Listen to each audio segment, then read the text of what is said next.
जात्यावरचं म्हणून जात्यावरचं ती आता ती गाणं म्हणली कापूस वेचताना ते गाणं म्हणत होते कापूस वेचताना गाणं म्हणत होते कापूस वेचायचं गाणं म्हणते म्हणा म्हणा. स्वागत आहे नंदादीप लाईफस्टाईलमध्ये. माहेरी आल्यानंतर आमच्या आजीसोबत खूप गप्पा गोष्टी होत असतात. तर जेवण वगैरे झाल्यानंतर आम्ही इथे असत बसलो होतो आणि छोट्या आवीला झोपू घालण्यासाठी आम्ही त्याला झोका केला, पण तो काही झोक्यात झोपत नव्हता. म्हणून माझी भाची माझ्या मांडीवर झोपली आणि माझी आजी म्हणत होती, बाळा झोपलं का? तर मी म्हटलं गाणं म्हण.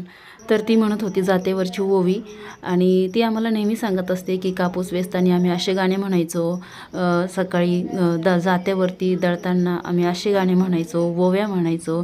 तर ती आम्हाला नेहमी म्हणून दाखवत असते. आता सध्या आपल्याला तिचे शब्द कळत नाहीत, पण गाणं खूप छान म्हणते ती. तर आम्ही सर्वजण शांत बसून ऐकत होतो आणि माझी भाची मांडीवर झोपली. आवीला दाखवण्यासाठी मला झोप आली आणि तिला खरोखरच झोप लागून गेली आजीचे गाणे ऐकून.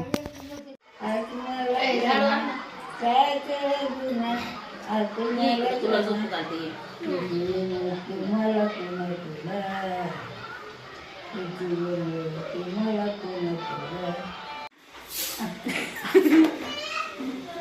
छान दिसताय ना.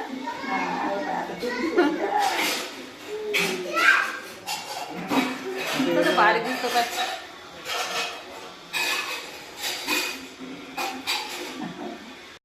आवी तर काही झोक्यात झोपला नाही, पण त्याचे नखरे बघा कसे चालू असतात. त्याला जबरदस्ती झोक्यामध्ये टाकून झोपू घालावं लागतं आणि गाणे म्हणूनच झोपू घालावं लागतं, तेव्हाच तो झोपतो.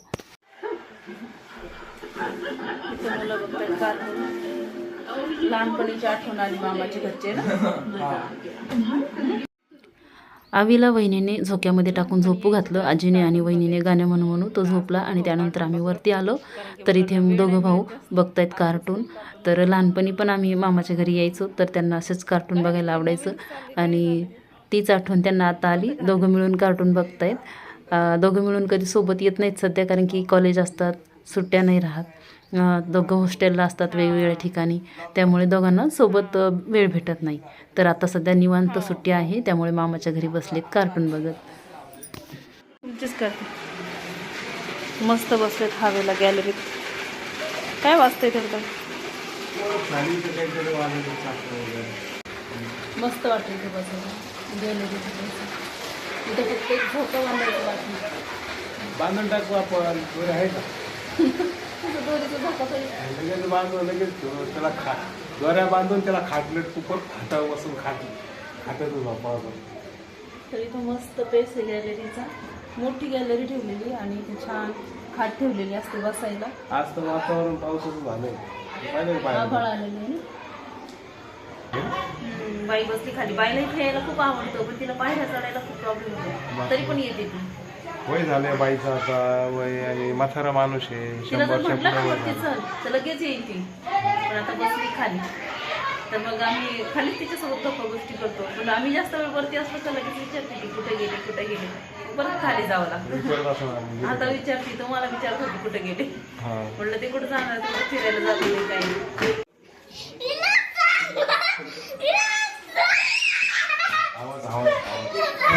मुलांची चालू मस्ती. काय सांगायचं तिला? लकी दे त्याचे देत काय, त्याच्या हातात तलवार का काय ते. अरे अरे अरे अरे अरे अरे अरे आवी आवी आवी अरे अरे अरे हळू हळू हळू हळू.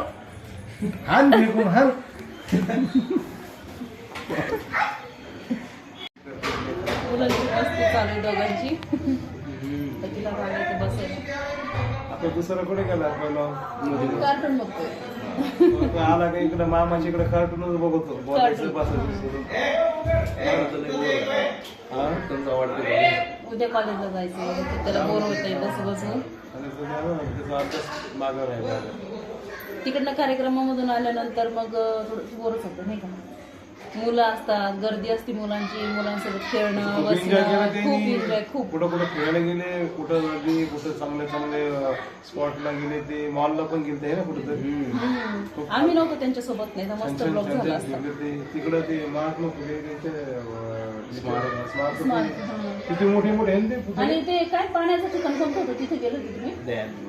माझ्या आजीचा बड्डे झाल्यानंतर आम्ही आमच्या घरी गेलो आणि मुलं आमच्यासोबत आलेले नव्हते. मुलं नाशिकच्या मामाच्या घरीच थांबले होते, कारण की मामाने थांबवलं होतं सर्व मुलांना. 4-5 दिवसाच्या सुट्ट्या होत्या म्हणून. आणि सर्व माझ्या बहिणीचे, भावाचे मुलं सर्वजण एकत्र आलेले होते सुट्टीच्या निमित्ताने आणि सर्वांना जायचं होतं फिरायला. सर्व मुलं एकत्र आल्यानंतर खूप एन्जॉय करतात, फिरायला जातात. तसेच याही वर्षी त्यांनी सुट्ट्यामध्ये खूप एन्जॉय केलं आणि त्यानंतर इकडच्या मामाच्या घरी आले. आता उद्यापासून सुरू होणार आहे कॉलेज, तर उद्या जायचं आहे आदर्शला कॉलेजला. चला, आम्हाला खाली वहिनी आवाज देत होते जेवण करायला, तर हे म्हटलं चला आपण जेवायला जाऊ. तर आजच्या ब्लॉगमध्ये इतकंच. ब्लॉग आवडला असेल तर लाईक करा, चॅनलला सबस्क्राईब करा आणि बेल आयकॉन दाबायला विसरू नका. पुन्हा भेटूया अशाच एका नवीन ब्लॉगसोबत नंदादीप लाईफस्टाईलमध्ये. तोपर्यंत बाय बाय.